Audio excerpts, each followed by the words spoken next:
اعوذ باللہ من الشیطان الرجیم بسم اللہ الرحمن الرحیم۔ محترم ناظرین السلام علیکم۔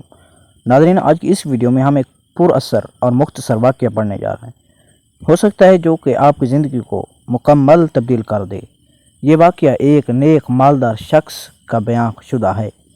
یہ مختصر واقعہ ہم شروع کرنے جا رہے ہیں، لیکن واقعہ شروع کرنے سے پہلے اگر آپ ہمارے چینل پر نئے ہیں تو کائنڈلی چینل کو سبسکرائب کر لیں تاکہ آنے والی ہر مختصر واقعے اور مکمل معلوماتی ویڈیو آپ تک بآسانی اور سب سے پہلے پہنچ سکے۔ شروع کرتے ہیں بسم اللہ الرحمن الرحیم۔ شروع اللہ کے بابرکت نام سے جو بڑا رحمان اور رحیم ہے۔ ایک نیک اور مالدار شخص نے اپنا قصہ لکھا ہے کہ ایک دن میرا دل بہت بے چین ہوا۔ ہر چاند کوشش کی کہ دل بہل جائے، پریشانی کا بوجھ اترے اور بے چینی کم ہو، مگر وہ بڑھتی ہی گئی۔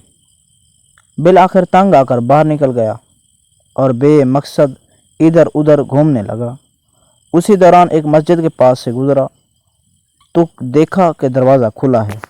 فرض نمازوں میں سے کسی کا وقت نہیں تھا۔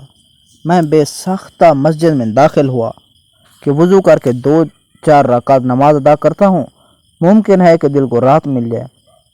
وضو کے بعد مسجد میں داخل ہوا تو ایک صاحب کو دیکھا، خوب رو رو کر گڑ گڑا کر دعا مانگ رہے ہیں اور کافی بے قرار ہیں۔ غور سے ان کی دعا سنی تو قرضہ اتارنے کی فریاد میں تھے۔ ان کو سلام کیا، مصافحہ ہوا، قرض کا پوچھا، بتانے لگا کہ آج ادا کرنے کی آخری تاریخ ہے، اپنے مالک سے مانگ رہا ہوں۔ ان کا قرضہ چند ہزار روپے کا تھا، وہ میں نے جیب سے نکال کر دے دیے۔ ان کی آنکھوں سے آنسو چھلک پڑے اور میرے دل کی بے چینی سکون میں تبدیل ہو گئی۔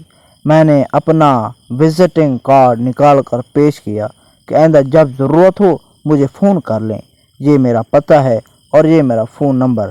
انہوں نے بغیر دیکھے کارڈ واپس کر دیا اور فرمایا، نا جناب، یہ نہیں، میرے پاس ان کا پتہ موجود ہے جنہوں نے آج آپ کو بھیجا ہے۔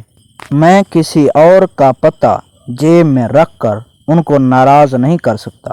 دیکھیں ناظرین، سبحان اللہ باب حمد سبحان اللہ العظیم۔ دیکھیں ناظرین، یہ کتنا پیارا اور خوبصورت واقعہ ہے۔